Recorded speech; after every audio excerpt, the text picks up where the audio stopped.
Once I got home, I was about to have a shower when I heard someone banging on the door. It was the police. My brother was arrested today. Hey guys, welcome back. And thanks for being here today. Today I've got even more wild Reddit confession stories for you. Some of these are genuinely disturbing. So grab a drink, get comfortable, and let's dive in.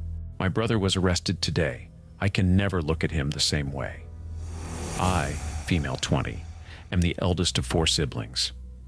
This morning I dropped my youngest sister, female 10, off to school and made sure my other sister, female 14, caught her bus. Once I got home, I was about to have a shower when I heard someone banging on the door.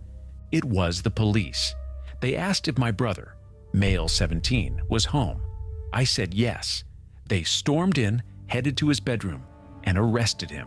All they could tell us was it was burglary. My mom rushed home from work, and my dad headed from his house. They're separated. They took him off and searched our home. They asked us to identify multiple pairs of underwear and sex toys they found in his room, as well as at least 5 wallets. Multiple pairs of the underwear belonged to me and my sisters, but most of it was pairs we have never seen before. The wallets didn't belong to him or any of us. It's now 5 p.m. and I'm home with my sisters while my parents deal with him at the station. I'm traumatized. I had to watch him be shackled up and identify the disgusting shit he had in his own bedroom. I'm so unbelievably angry, upset, and I feel so much shame. We live in a small village, and word will spread fast. I feel like I can never leave the house again. I hate him. I never thought I'd say it, but I hate him. To violate someone in this way is disgusting. To enter into someone's house and take things. He's revolting. I don't think I can ever look at him the same. He was a good kid. He was so funny and caring for his sisters. But now, I hate him. I hate my own brother. And I think I always will. Update. We woke up this morning to be told he is going to be charged for 1/3 of the burglaries. He is basically cleared for one of them since we were on holiday, and the other one, he has an alibi from my dad. My dad has CCTV and can prove he never left the house that night. But he had possessions from all 3 homes, so it's likely he didn't do this alone, and it was a pre-planned idea. He's going to a hearing/court thing in an hour to decide whether to release him or keep him until a court date is set. All this information is pretty vague since I have to stay at home to look after my sisters, and I'm slowly getting information from my parents who are at the court. I'll update again if anything new comes to light. Update 2. He had his hearing. He pleaded guilty to one of them and not guilty to the other 2 robberies after guidance from his solicitor. They presented a small amount of evidence, and my mom keeps saying things don't add up. For example, a ladder was found leading up to a window, but the intruder entered through the back door. A wallet was found in his room containing 100 pounds and a backdoor key with a handwritten note saying, "Backdoor key." They also revealed the house he pleaded guilty for is his best friend's house and was broken into the weekend they were all away on holiday. My brother's legal team are under the impression his friend paid him to do it for some reason.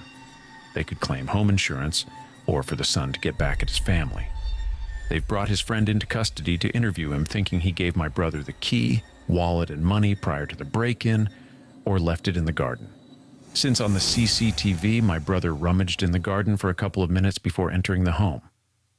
None of the evidence makes sense. Update 3. It's been around a month since he was initially arrested. Sorry for the delay on updates. There's a new online safety law in place, which means you have to verify your age before accessing 18+ content. My passport was at the visa office for a couple of weeks, and I've just got it back. As I mentioned, he was kept overnight in the cell. Then he attended a court hearing in the morning. He was charged with 1/3 of the burglaries and punished with 4 months rehab and community service. He is on bail for the other 2 robberies until he can be found guilty or not guilty. We aren't fully sure if he did those or not, though we initially thought he couldn't have done them due to him being home and in bed. He was locking his bedroom door and sneaking out the window, so we have no way of knowing. It has come to light that 2 other young boys were caught on the CCTV also, and the police are in progress of searching his phone to try and find these other 2 guys. He won't tell anyone who they were. I don't feel fully comfortable discussing how I feel right now, since I'm still not fully sure how I feel. I'm attending weekly therapy and counseling, which seems to be helping a lot with processing and moving forward. My attitude toward him has not changed quite yet. I still feel as though he has truly betrayed all of us, and I cannot forgive him. The investigation has brought to light some disturbing details about the family who he definitely stole from, the one he pleaded guilty for. They are related to gangs, and a search of their house revealed drugs. I don't know what prompted this search. Most members of their family have been arrested. Due to this, the investigation into my brother had been paused until their investigation is concluded. They still need to identify a lot of items, but they can't do that at the moment due to the family's arrest. Addressing some frequently asked questions. Why did you let the police into your house? I don't know where everyone asking this is from, but in the UK, the police only need an arrest warrant to enter an arrest. I'm 20 years old, was home alone, and I have never been in trouble with the police. If you think I could instantly turn to defensiveness and try to argue, you're cruelly mistaken. I was terrified and just agreed to everything they asked because, as I said, I have never been in trouble with the police before. You guys need to do better to understand some people's feelings and fears of police. Why do you not seem to care he had family's underwear? At the time of writing my post, I hadn't fully had time to process all these facts. I was mainly in shock and processing the information I learned in order. First, we found out it was burglary, and I was still processing that when I learned about the underwear. I've had a lot more time, and that is now a part of the story I am processing. And I'd like to keep my thoughts and the details of that investigation private. All I feel comfortable telling is that we are all being individually supported by Child Protective Services and have regular therapy and counseling. How has the community responded? I can't lie. Since I've been home from uni for only a month, I don't really have many friends here at home. From what my dad has found out, many people are currently trying to find my brother's whereabouts to jump him. He is with distant family right now for his own safety. The wider community have given me dirty looks when visiting our local store, and my sister's friends have totally unfriended her due to the situation. His actions have impacted everyone. This will probably be my last update. Any more details that come to light are for me and my family to process alone. In 2 weeks, I will be moving abroad to start a new chapter in my life. This had been the plan for years now, and isn't a choice I made based on this situation. I'm excited to move on and leave all of this behind me, if I'm emotionally able to. Thank you to everyone who has given support and shared their stories. You've made me realize I am not alone, and my feelings are valid. I've been sober going on 5 years.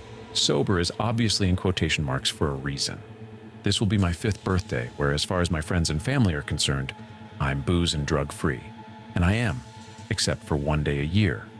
Every year for my birthday, since my 2nd year sober, I've gone to see my favorite band in whatever city they're playing on my birthday, or closest day to it. I tell everyone that it's my time to get away from the everyday cycle and conversations, and to go be part of a community that isn't my friends, family, and co-workers. I tell everyone to contact me only for emergencies, and they respect it, because it's my time, and I work a lot and do a lot in my community.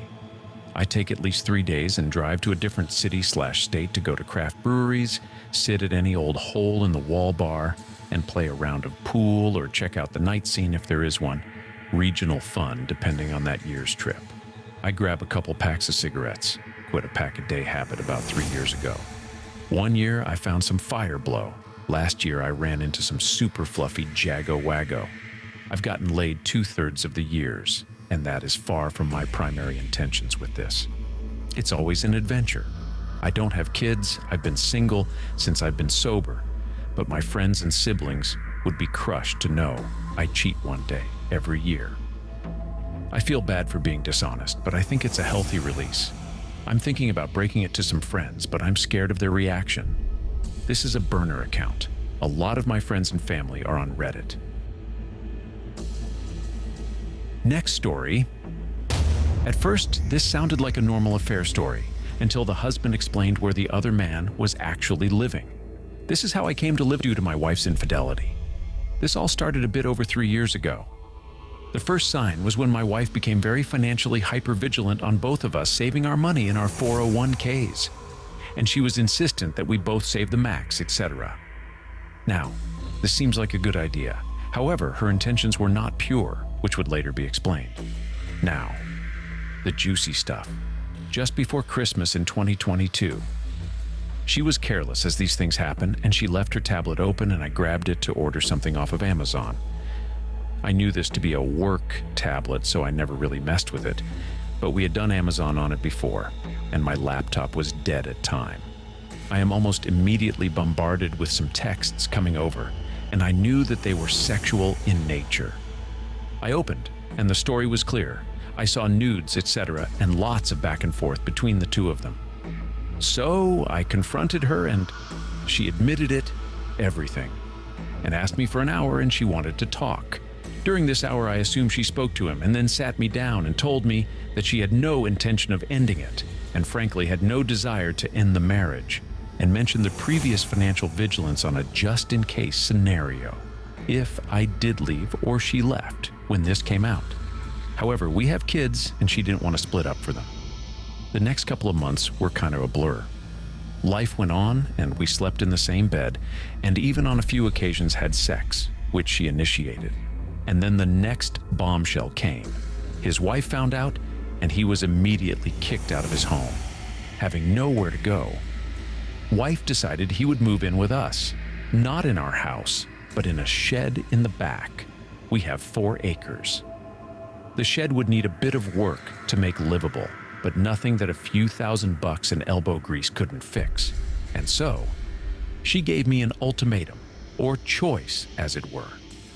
We could divorce and let the chips fall. After all, she can't control what I decide to do or get a post-nup, which we did, where in the event of divorce, I keep the property, if I want, and she would get a predetermined amount for her share, $170,000. She also acknowledged her affair and has agreed to no alimony or maintenance if this happens. She still splits bills. He now lives in a shed in the back, which the two of them fixed up.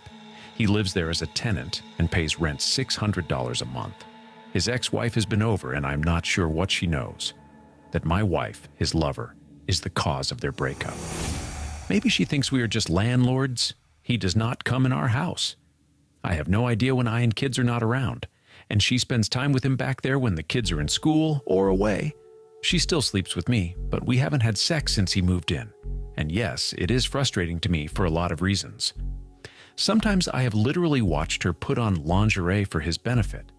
She still showers and gets dressed in front of me, so in that manner, business as usual. We do discuss divorcing on schedule in a few years, and I think she is fearful of the kids figuring out if she is ever open with our tenant. Yes, at night she will go out there if the kids are asleep. In the back of the house, he sort of knows. If I am out, he stays in. We don't often talk. I am so trapped, am scared of this being discovered. I got the last laugh today against my brother and his wife. During the 2009 housing crash, I purchased a 4-bedroom home for $350,000 in Newport Beach. It's now valued at $1.75 million. I let my brother and his wife move in and they pay enough rent, so I make a bit of money and the mortgage is covered. I could rent it for $7,000 a month but charge them $2,500. I mostly did it for my 3 nephews. They go to a good school and live in a very good area. Plus, I get to see them a lot. I do not get along with my sister-in-law. Recently, she and I got into an argument about moving in her sister and husband. I said absolutely not. I'm already subsidizing your rent, and I'm not going to subsidize your families too. My brother and sister-in-law did sign a lease with general language about needing my approval to move in another tenant. My sister-in-law has never thanked me for letting them live there, despite her being the one who benefits the most. She doesn't even have to work because of the rent that I charged. Well, my brother sided with her, so I said, I'm going to EFF both of you up. I changed my estate plan from leaving my brother my house, if I died, to mandating that the house be put up for sale and having the profits be split between my 3 nephews. My brother was pissed and asked me why I did that. I said to make sure that your wife never ever gets my house. If I die, then you get it. Then if you die, then your wife gets it. Over my dead body, I'm not attached to the house. I can't live with myself if there was even a 1% chance that some ungrateful bitch gets my house like she won the lottery. So now they're uncomfortable. Their housing is not as stable as they thought, but they can't afford to rent or buy a house either.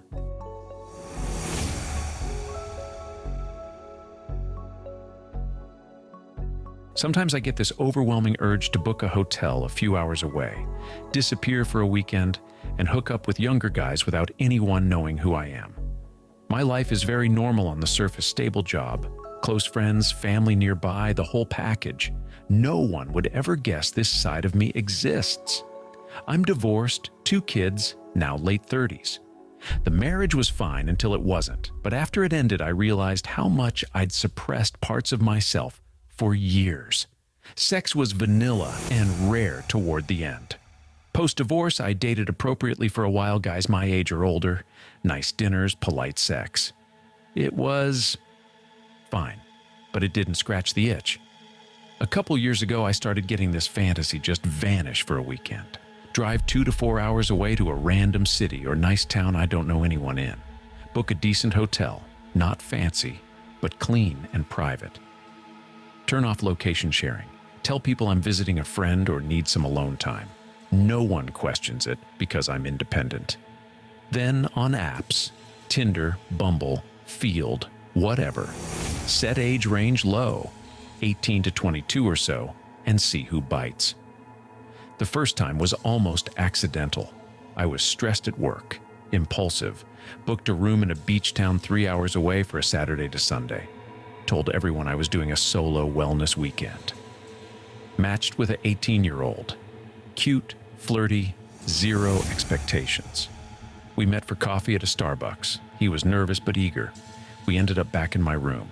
It was fun, athletic, no-string sex. Exactly what I wanted. He left after a couple hours. I slept like a baby. Next day, I wandered the town, felt completely anonymous and free. No judgment, no history, no one knowing my last name. Came home recharged. Second time was more deliberate, about 8 months later. Same setup, different city, nice chain hotel with a good view, matched with 2 guys separately over the weekend, 1 gym bro Saturday night, 1 sweet but shy Sunday afternoon. Both came to the room. Both were respectful, enthusiastic, and gone before breakfast. I felt like a different person the whole time. Zero guilt, just pure selfish pleasure and the thrill of being someone no one back home would recognize. Now it's creeping back. I catch myself scrolling hotels in cities 3+ hours away, imagining the anonymity. The way younger guys look at me like I'm some forbidden fantasy. No small talk about mortgages or exes, just raw attraction and fun. I love the risk a little too much. What if someone sees me? What if a friend's kid goes to college there? But that's part of the high. I don't do it often.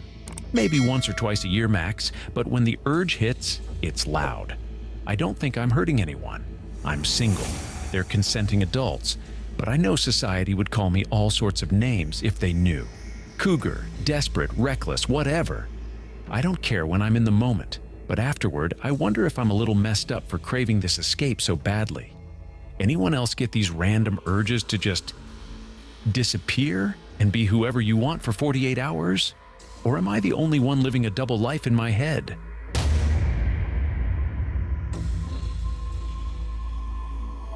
Thanks for listening. If you enjoyed this story, make sure to like and subscribe for more real Reddit stories. See you in the next one. Until then, bye.